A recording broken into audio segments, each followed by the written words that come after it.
Labor's plan to build tens of thousands of affordable homes remains in limbo despite an offer of compromise from the Greens. Live to political reporter Cameron Redden in Canberra. Cam, good afternoon to you. So is the government any closer to breaking the stalemate in the Senate? Not just yet, Janie. The government to this point, though, has proven quite successful in brokering deals with the Greens to get some of its key pieces of legislation through. We think of the National Reconstruction Fund, a deal on the safeguards mechanism. Both major pieces of legislation the government had to fight long and hard with the Greens over, but ultimately they reached a compromise. The Housing Australia Future Fund is currently in a similar basket. It's before the Senate. Both sides remain at loggerheads, reminding viewers of exactly what this is: a $10 billion upfront investment, the revenue of which would be invested to build new affordable homes. The government has committed to spend $500 million each year coming out of the earnings of that fund to build 30,000 new homes over the next 5 years. The Greens have shifted their demands to try and find a point in the middle to get this bill through. They've halved their demand for a guaranteed spend. Remember, the government committing $500 million a year. The Greens want at least $2.5 billion to be spent out of this fund each year. And they're also demanding a 2-year freeze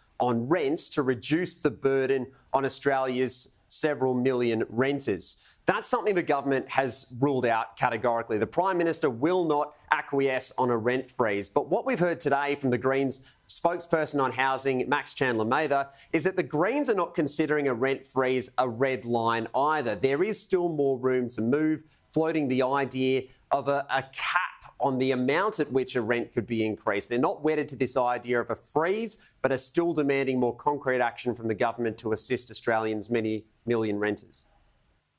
Our bottom line is we need limits on rent increases. Now, we've set a 2-year freeze on rent increases and rent caps after that, but we're more than willing to negotiate with Labor on this. But it is not sustainable for 1/3 of the country to be subject to unlimited rent increases. So, of course, the Greens are going to hold firm and fight for the 1/3 of this country who rent, but we're more than willing to negotiate on the mechanism by which we limit rent increases.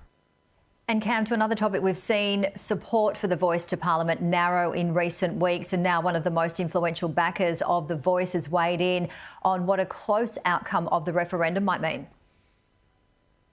Yeah, that's right, Janie. Noel Pearson, a long-time advocate for Indigenous constitutional recognition, the director of the Cape York Partnership, has been quite vocally critical of the coalition's opposition to the Voice to Parliament. And we've seen this polling over recent months and weeks that has narrowed. It's seen a drop in support for the Voice to Parliament. We can see here, even in the space of the best part of 9 months on the Reserve poll, going from 64% support for the yes side down to 53% as recently as last month. And one of the key discussion points in Parliament House, even just in some of the speeches that were made in the House over the past week or so, is whether or not a narrow victory could damage the legitimacy of the Voice to Parliament, even if it was to get up, say, 52-48 or 51-49. My colleague Andrew Clennell, political editor for Sky News, was asking Noel Pearson about that on Sunday Agenda this morning as to whether or not a narrow victory may ultimately harm the Voice and make it a divisive element.